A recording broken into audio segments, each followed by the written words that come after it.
আজি মদন কামদেৱৰ জীৱবিজ্ঞান কেন্দ্ৰত ওজন দিৱস উপলক্ষে আহিছোঁ স্কুলৰ পৰা 2024 চনত আৰু ইয়াত ওজন দিৱসৰ দিনা ওজন গেছৰ ওপৰত ভাল আৰু বেয়াৰ বিষয়ে আমাক শিকাইছে।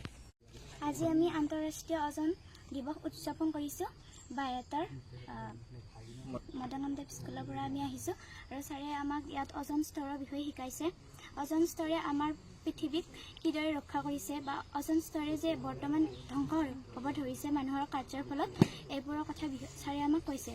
ওজন স্তৰ হৈছে পৃথিৱীৰ ষ্ট্ৰেটস্ফিয়াৰৰ ওপৰত থকা এটা আৱৰণ, যি পৃথিৱীত সূৰ্যৰ পৰা অহা অতি মাৰাত্মক ৰশ্মি পৃথিৱীত পৰাত বাধা দিছে আৰু কৈছে যে মানুহৰ কাৰ্যকলাপৰ ফলত এই ওজন স্তৰত হল হ'বলৈ ধৰিছে।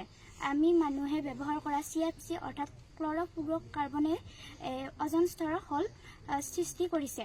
বৰ্তমান এই CFCৰ ব্যৱহাৰ যদিও কমিছে, কমাৰ ফলত আমাৰ ওজন স্তৰত যিখিনি হল হৈছিল সেই হল বৰ্তমান অলপ হ'লেও হ্ৰাস হৈছে আৰু ছাৰে আমাক এইখিনি বিষয়ে কৈছে। আজি আমি আন্তঃৰাষ্ট্ৰীয় ওজন ডে 2024 পালন কৰিছোঁ। এইবাৰৰ আমাৰ থিমটো হৈছিলে ওজন লেয়াৰ ডিপ্লিটেশ্যন, মন্ট্ৰিয়েল প্ৰট'কল আৰু এডভান্স ক্লাইমেট। আমি ইয়াতে বিভিন্ন স্কুলৰ ছাত্ৰ ছাত্ৰীসকলক ইনভাইট কৰি আনিছোঁ, আনি তেওঁলোকক আমি ওজন কি বস্তু, ওজন লেয়াৰৰ ডিপ্লিটেশ্যন কেনেকৈ হৈছে, ওজনে আমাৰ কি ক্ষতি কৰিছে, আমি কেনেকৈ ইয়াক নিৰাময় কৰিব পাৰোঁ, তেনেকৈ তেওঁলোকক অকণমান শিকাইছোঁ। প্ৰায় 100জনমান ছাত্ৰ ছাত্ৰী অংশগ্ৰহণ কৰিছে।